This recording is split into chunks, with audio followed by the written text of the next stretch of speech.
विनीत जी, अब आपके ऊपर थोड़े ना, वैसे तो आप बड़ा फंड आप संभाल रहे हैं, बड़ी जिम्मेदारी संभाल रहे हैं, लाखों लोगों की उम्मीदों को आप पूरा करते हैं, लेकिन अब आपके ऊपर ना मैं करोड़ों देश के जो है ना 140 करोड़ लोगों की उम्मीदें की जिम्मेदारी सौंप रहा हूँ। अब आप देश के वित्त मंत्री हैं, ये मान रहे हैं हम। अब बतौर वित्त मंत्री के तौर पर अगर हम देखें तो आपके लिए इस बजट में क्या होना चाहिए जो बेहद जरूरी फैसले हैं और ये होना चाहिए? जैसे मतलब मैं वित्त मंत्री का भी हैट लगाऊंगा और मैं थोड़ा इन्वेस्टमेंट का भी हैट लगाना चाहूंगा, तो बिल्कुल बिल्कुल।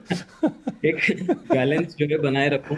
बिल्कुल। तो इसमें मुझे लगता है कि सबसे पहले तो आई थिंक ये जो गवर्नमेंट ने एक बहुत ही अच्छा काम किया है कि जब पूरी दुनिया कोविड के दायरे से जा रही थी, तो इंडिया ने बहुत अच्छे इनिशिएटिव्स लिए, रिफॉर्म्स लाए, खर्चा किया, इन्वेस्टमेंट किया। उसके चलते हुआ ये कि अपनी इकोनॉमी को काफी स्ट्रांग मोमेंटम पे रखा, और ये आज सारी दुनिया इसको देख रही है, सारी दुनिया इसको रिकॉग्नाइज कर रही है। सबसे बढ़िया बात है।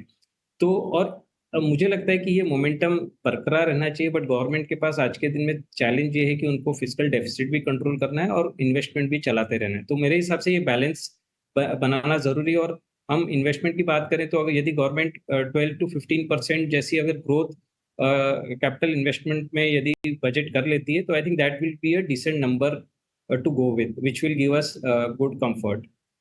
एक तो ये है। दूसरा ये है कि लोगों के मन में थोड़ा सा टैक्स को लेके कंसर्न है कि टैक्सेशन के पॉलिसीज चेंज हो जाएं, जिससे इक्विटी इन्वेस्टमेंट अफेक्ट हो जाए। तो वहाँ पे थोड़ा मार्केट कंसर्न है। तो मुझे लगता है कि वो कंसर्न हटा देना चाहिए, क्योंकि इक्विटी मार्केट जब स्ट्रांग होता है तो इकोनॉमी में दोनों ही तरह से इकोनॉमी भी अच्छी चलती है और उसका रिफ्लेक्शन मार्केट में आता है, और मार्केट में रिफ्लेक्शन आता है तो इकोनॉमी जनरल सेंटिमेंट्स पॉजिटिव रहते हैं। तो आई थिंक ये दो बड़ी चीजें हैं जो मुझे लगता है कि as a let's finance minister plus investment professional, ये दोनों चीजें का बैलेंस रख के आगे बढ़ना चाहिए। और थर्ड एक है कि ये पिछले एक साल से जो कंजम्पशन ट्रेंड है वो काफी पुअर हो चुका है, क्योंकि लोगों की इनकम लेवल्स इतने बड़े नहीं हैं और इन्फ्लेशन खूब बढ़ गया है। तो सबके अपने पॉकेट्स पे हर्ट हुआ है।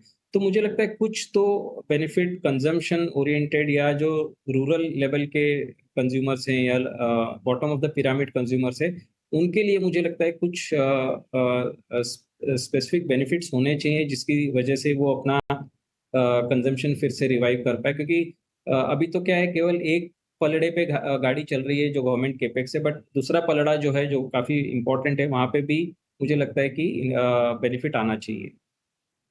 काफ़ी इंटरेस्टिंग, बहुत ही बढ़िया सर।